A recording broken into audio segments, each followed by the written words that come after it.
Hello everyone and welcome back to the channel. I hope you're all having a great day or night, and today we have the big review that everyone's going to be posting. You know, I'm actually up to date on a piece of media, which is very rare. WandaVision. There will be spoilers in this video, so if you have not seen it, go and watch it right now on Disney Plus, and then come back here. So, there's a lot to talk about, so we're just going to get straight into it. The show started off incredible. It was something I'd never seen done before. You know, I'd watched the trailers and it had piqued my interest, but it was also, I wasn't as excited for it because I didn't expect certain stuff. And also all the Spider-Man stuff was going on when I first really saw the trailers or the Spider-Man rumors, and I was more invested in that. But then I started watching this and I loved the entire sitcom stuff, where it was plainly just sitcom watching the family. It was really fun. And that's the only way to put it. It was really fun and intriguing, because it is nothing like the MCU had done before. The first 3 episodes were like that, I believe, in the pure sitcom style, but then we got to episode 4, which is where my flaws really start to kick in with the series. That episode was like a short MCU film, and it had to be there, but I didn't think it should have been episode 4. I think it should have come after episode 7. Was it 7 where Vision left the thing? Or he left the Hex. Whatever that episode was, I think it should have come after that episode. That would have had such a bigger impact, because it would have kept us invested in Wanda's world and would have kept the fresh feeling for much longer than it did. And it definitely should have been postponed till later on in the season. Would have had a bigger impact with it. Hello? Would have had a bigger impact on the audience with us finding out as Vision found out. It wasn't necessarily a bad episode, but it was just very MCU, and it took me out of the past few episodes, which I was really into, and it had a lot of potential to be a bigger impact than it was. On a surface level, this show is a more fun, light-hearted thing, but then episode 8 came out, and it made me think about the previous 7, and I had my ideas and whatnot, but the episode 8 was a serious deep dive into Wanda, and it was incredible. Wanda's story is heartbreaking by 100%, by so many miles. Wanda's character and story is the best part about this show, and that is 100%. I don't have any doubt about that. I have multiple flaws, which I will get into very shortly, but Wanda is the one possibly perfect thing in this show. Wanda and Vision, what are the show's ultimately about? It really succeeds in that. It's actually really emotional. That point where we're going through everything that Wanda's been through, I never really saw her that much. I liked her in the films, I did really like her, but this show gave me a whole new perspective to her, and I loved that, and I thought it was really great. That moment she falls to her knees like she did in Age of Ultron, and she lets out that scream and creates a new reality, that was heartbreaking. And even though she caused this and is causing people pain, she's not a villain by any means. The stuff on the outside isn't as interesting, but I feel like it mostly does a good job still.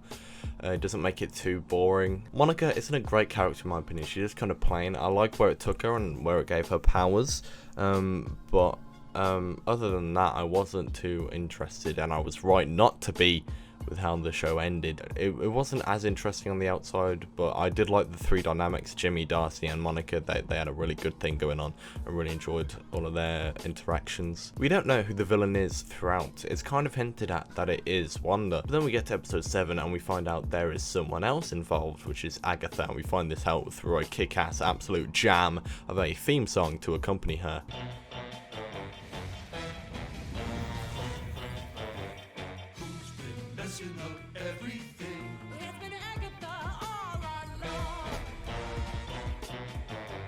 And even then, we know that she's not the villain, because we find out she is not the one causing these people pain.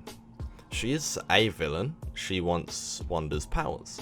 She wants to be more powerful, but she didn't cause this. She's trying to actually figure out how she caused this. That being said, she's still a trash villain, Agatha. She was much more entertaining as Agnes.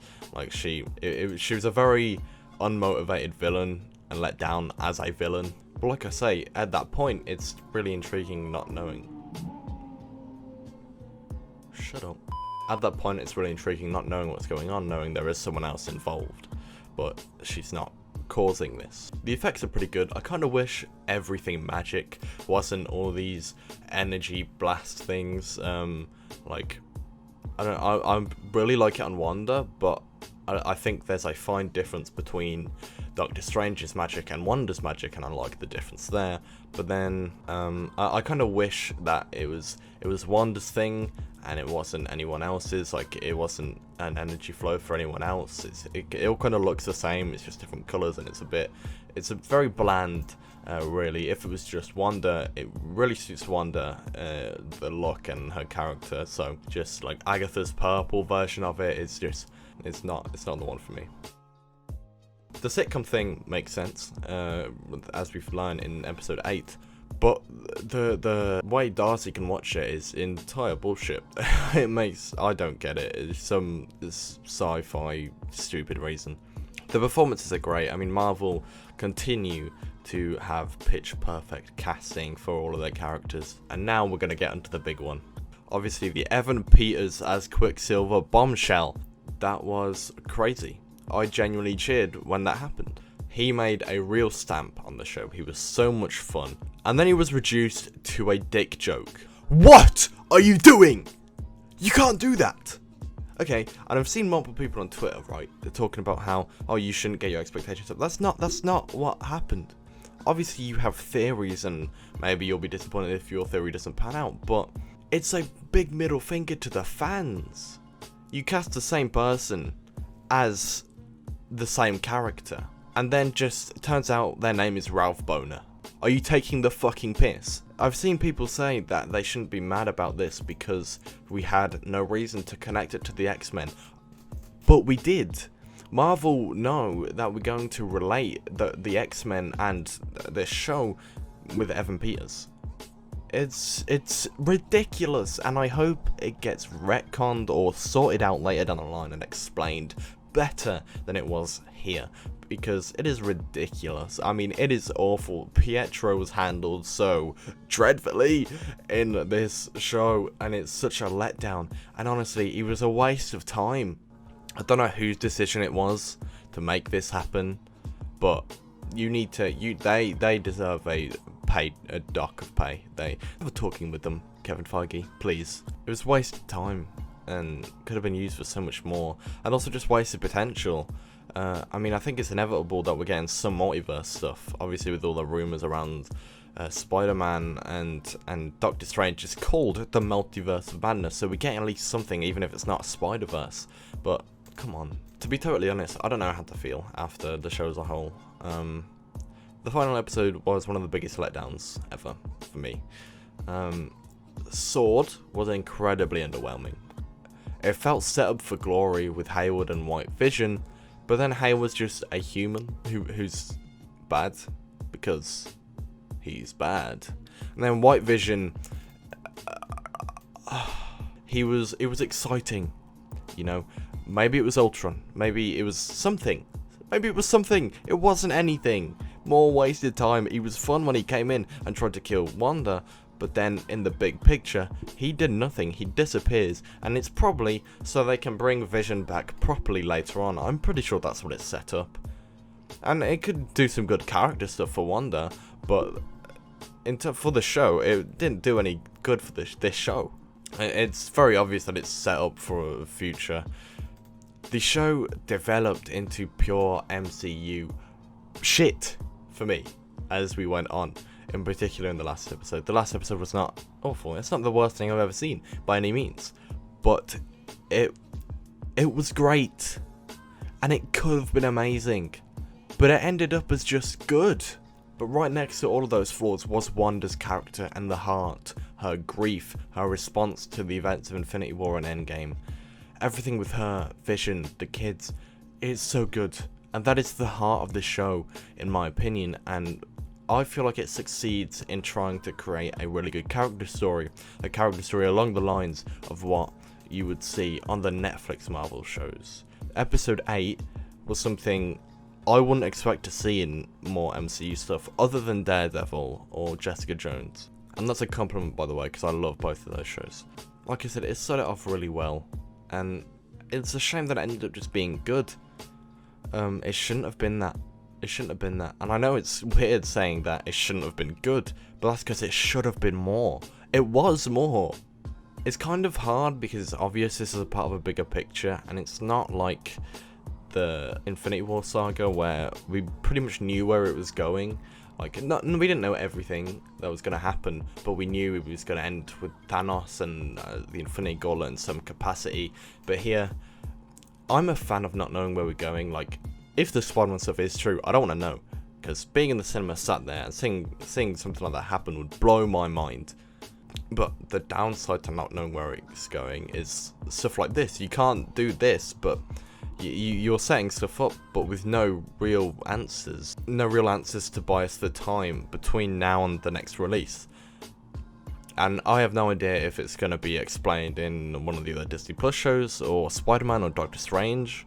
I imagine Doctor Strange, which is next year.